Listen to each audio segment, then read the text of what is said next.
सागर में आपका स्वागत है। पहले तो आपको हम तिथियों के बारे में बता दूं। मित्रों, वीडियो को लाइक ज़रूर करना, अगर पसंद आए तो सब्सक्राइब ज़रूर करना।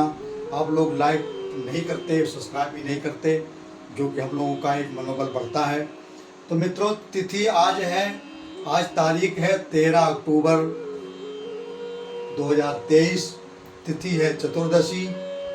ये चतुर्दशी जो है 19:55 से 21:55 तक, वार शुक्रवार है, नक्षत्र उत्तरा फाल्गुनी है।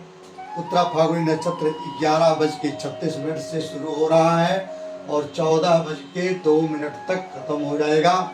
योग है, ब्रह्म योग है, जो कि 9:30 से शुरू हो रहा है और 10:05 तक ये समाप्त तक चलेगा। करण विष्टि योग है। विष्टि योग अच्छा नहीं होता, इसमें कोई शुभ काम हम नहीं करते। और ये 6:46 से शुरू हो रहे हैं, 8:53 तक चलेंगे।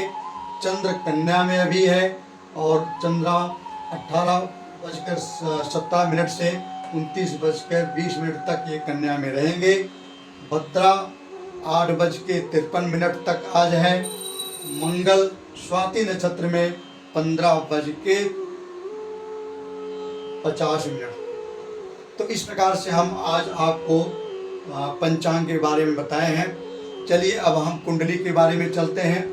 कुंडली में मित्रों बहुत लोगों का सवाल ये था कि देखिए कौन सी ग्रह कैसा होता है, क्या रूप देते हैं। तो मैं आज आपको 2-3 ग्रहों से परिचय कराऊंगा कि जब उनकी दशा और जब उनकी अंतर्दशा आएगी तब आपको सचेत रहना है, जिनको मारक दशाएं बोलते हैं। मारक दशाओं का मतलब ये नहीं है कि आदमी की मृत्यु ही हो जाती है। उसका मतलब ये है कि मृत्यु तुल्य कष्ट होता है, एक्सीडेंट और दुर्घटना की संभावना रहती है, कोई बीमारी की संभावना रहती है, मतलब उसमें कष्ट होंगे। ये मारक दशाओं का तात्पर्य है। अब देखिए, मैंने कुंडली बनाई है, ये कालपुरुष की कुंडली है। इसमें 1 2 3 4 5 6 7 8 9 10 11 12 भाव हैं। 12 भाव में मारक दशाएं किसको बोलते हैं? दूसरे भाव को और सप्तमी भाव को।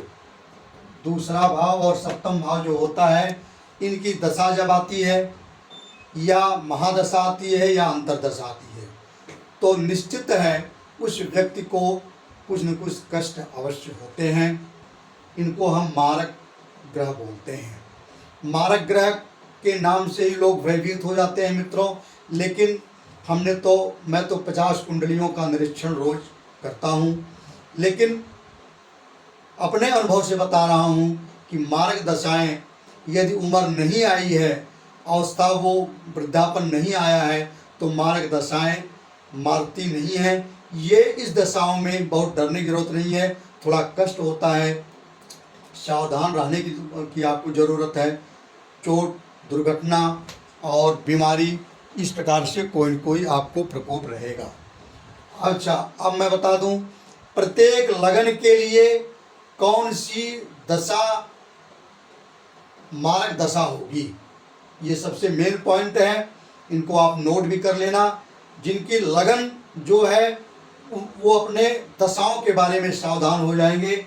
जैसे प्रत्येक लगन के लिए अशुभ दशाएं, मेष लगन जिसकी है वो जब उनकी वृषभ और तुला की दशाएं आएंगी। वृषभ का मतलब है शुक्र, दोनों वृषभ के मालिक होते हैं शुक्र और तुला के मालिक होते हैं शुक्र। चर दशा में हम राशि की दशा देखते हैं। चर दशा में जब वृषभ और तुला की लगन दशा आ जाए। विंशोत्तरी दशा में जब शुक्र की अंतर्दशा, शुक्र की महादशा आ जाए, तो मेष लगन वालों को सावधान हो जाना चाहिए कि इस समय थोड़ा सा कुछ मेरा ठीक नहीं चल रहा है, बड़ी बीमारी हो सकती है, दुर्घटना वगैरह हो सकती है। जिनकी वृषभ लगन है, द्वितीय भाव में उनका मिथुन पड़ता है, सप्तम में वृश्चिक पड़ता है। मिथुन के मालिक होते हैं बुध और वृश्चिक के मालिक होते हैं मंगल। वृषभ लगन वाले, जब बुध की महादशा अंतर्दशा आएगी या मंगल की महादशा अंतर्दशा आएगी, उसमें इनको सचेत रहना है, बड़ी बीमारी दुर्घटना हो सकती है। कर्क लगन वाले, जिनकी कर्क लगन है, वो सिंह और मकर से सावधान रहेंगे। सिंह के स्वामी है सूर्य, मकर के स्वामी है शनि। कर्क वालों के लिए, कर्क लगन वालों के लिए जब सूर्य और शनि की महादशा अंतर्दशा आएगी तो उस समय उनको थोड़ा बहुत कष्ट होगा। हमारे पास बहुत सारी कुंडलियां आती हैं, गुरुजी बहुत घोर कष्ट है, तो मैं इसलिए मैं बता दे रहा हूं कि जिनकी लगन हो, जिस लगन के अनुसार जो राशि आती है, जो उस दशा में उनको सावधान रहने की जरूरत है। जिनकी सिंह लगन है उनको बुध की राशि, बुध की महादशा अंतर्दशा में, शनि की महादशा अंतर्दशा में सावधान रहने की जरूरत है। जिनकी कन्या लगन है उनको शुक्र की महादशा अंतर्दशा में या बृहस्पति की महादशा अंतर्दशा में सावधान रहने की जरूरत है। अगर चर लगन से वो देखते हैं तो तुला और मीन लगन, तुला और मीन की राशि की जब दशाएं आएंगी, चर लगन में हम ग्रहों को नहीं देखते, चर लगन में, चर दशा में हम केवल राशियों की दशाएं चलती हैं। मैं अगली वीडियो में आपको चर दशा से कैसे हम सिखाएंगे कि ये जैसे वृषभ है, मिथुन है, सिंह है, राशियों की दशाएं कितनी साल की होती है, कैसी गणना करते हैं, अगली वीडियो में मैं आपको बताऊंगा। अगर जिसकी वृश्चिक लगन है उनका जब बृहस्पति की महादशा अंतर्दशा आएगी तब स्वास्थ्य खराब होंगे, ये मारक दशाएं हैं। जब शुक्र की महादशा अंतर्दशा आएगी तो भी ये मारक दशाएं हैं, तो भी उसमें सावधान रहने की जरूरत है। जिनकी धनु लगन है उनको जब शनि की महादशा अंतर्दशा आएगी तो मारक दशाएं होंगी। जब बुध की महादशा अंतर्दशा आएगी तो मारक दशाएं होंगी।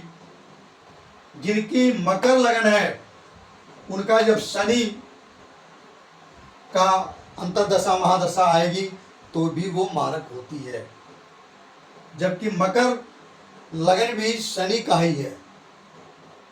और जब चंद्रमा की महादशा अंतर्दशा आएगी तो उनको सावधान रहने की जरूरत है। कुंभ की महादशा जिनकी कुंभ लगन है उनकी जब बृहस्पति की महादशा अंतर्दशा आएगी या सूर्य की महादशा अंतर्दशा आएगी तो वो मारक कहलाएगी, इसमें सावधान रहने की जरूरत है। जिनकी मीन लगन है उनकी जब मंगल की महादशा अंतर्दशा आएगी या बुध की महादशा अंतर्दशा आएगी तब उस समय उनको मारक दशाओं से बचना है। मित्रों, इसमें डरने वाली बात नहीं है, इसमें बहुत सारे और भी योग देखे जाते हैं। अच्छा, जिनकी कुंडली में शुभ दशाएं, शुभ ग्रह जैसे बृहस्पति, शुक्र, बुध, चंद्र केंद्र में हो या त्रिकोण में हो उनको, या लग्नेश केंद्र त्रिकोण में हो, तो उनको आप अपने आप कह दीजिए कि ये दीर्घजीवी हैं। और जिनका ये 6, 8, 12 में बैठे हों, शनि से दृष्ट हों, तो वो मध्यम आयु के होते हैं। अच्छा, इसमें और भी बहुत सारी चीज़ें हैं, जैसे मान लीजिए किसी की दशा आ गई द्वितीयेश, इसमें भी प्रबल मारक द्वितीयेश होते हैं। द्वितीयेश प्रबल मारक है, उसके बाद सप्तमेश है। क्योंकि मृत्यु का घर कौन होता है? तीसरा घर होता है और 8वां घर होता है। तीसरे से 12वां हमारा व्यय होता है।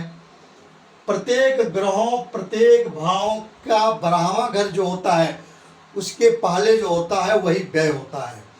तो ये मृत्यु का घर है, मृत्यु के घर के 12वें में दूसरा घर आता है, तीसरे के 12वें में दूसरा घर आता है, तो ये मारक हो गया। इनकी दशा जब आएगी उस समय व्यक्ति का स्वास्थ्य खराब होगा, दुर्घटनाएं होंगी और ऐसी कुछ अशुभ चीज़ें हो सकती हैं। पूजा पाठ है, इनका पूजा पाठ मैं कुछ वीडियो में आपको बताया हूँ और भी आगे वीडियो में बताऊंगा। सप्तम द्वितीय में बैठे ग्रह का द्वितीय से जिनका संबंध हो रहे हैं, ये सारी ग्रहों का संबंध मारक हो जाएगा। जैसे इसमें शुक्र द्वितीय है, शुक्र तो होंगे ही, लेकिन इसमें जो ग्रह बैठा होगा वो भी मारक कहलाएगा और जो ग्रह इनको दृष्ट करता होगा वो भी मारक कहलाएगा। उसकी भी दशा जब आएगी तो उनको कष्ट होगा। वही चीज सेम सप्तम का है। सप्तम में यहाँ तुला राशि है, इनके मारक शुक्र है। शुक्र तो मारक है ही है, लेकिन सप्तम में जो ग्रह बैठा होगा वो भी मारक का काम करेगा और सप्तम को जो ग्रह देखता होगा वो भी मारक का काम करेगा। उसकी भी दशा में आपको कष्ट होगा। अच्छा, और अगर मान लीजिए इनकी दशाओं में एक दशा से और आपको बहुत बचना है कि द्वादश की दशाएं, जब व्यक्ति की द्वादश घर की दशाएं आती हैं, क्योंकि ये भी द्वादश घर है, यहाँ पे लगन है, लगन से द्वादश ये हुआ, व्यय हुआ। तो जब द्वादश की दशाएं आती हैं मित्रों, उस समय भी आदमी को बड़ा कष्ट होता है। कष्ट क्या होता है? वो मारक दशाएं बन जाती हैं, स्वास्थ्य गिरने लगता है और अगर उम्र पूर्ण हो गई तो इस दशा में आदमी की मृत्यु भी हो जाती है। तो सप्तम, द्वितीय और द्वादश ये तीसरे पॉइंट पे है। पहले पॉइंट पर आप देखोगे द्वादश द्वितीय की, दूसरे पर सप्तम की, तीसरे पॉइंट पर ये है। तो मित्रों, कुछ समय कष्टों का होता है, उसमें आपको बहुत परेशान होने की जरूरत नहीं है। बहुत सारी कुंडलियां लेके बहुत सारे लोग रोते हुए आते हैं, उनको मैं समझाता हूँ कि ये दशा ही ऐसी है, इतने दिन तक चलेगी, इसमें आप सावधान हो जाइए। जिस ग्रहों की दशा चल रही है उनकी आप पूजा पाठ करिए, उनके प्रति अपने को समर्पण कर दीजिए। इससे बढ़िया उपाय और कुछ नहीं है। सुबह शाम उनका मनन करिए, जाप करिए, यही उपाय है मित्रों। बस अब आज की वीडियो में इतना ही, और हम आगे वीडियो बनाएंगे तो कुछ और मार्ग के बारे में आपको बताएंगे जो और भी क्लियर होगा। मित्रों धन्यवाद। वीडियो को लाइक सब्सक्राइब जरूर करना, ये मेरा आपसे निवेदन है। धन्यवाद, थैंक यू।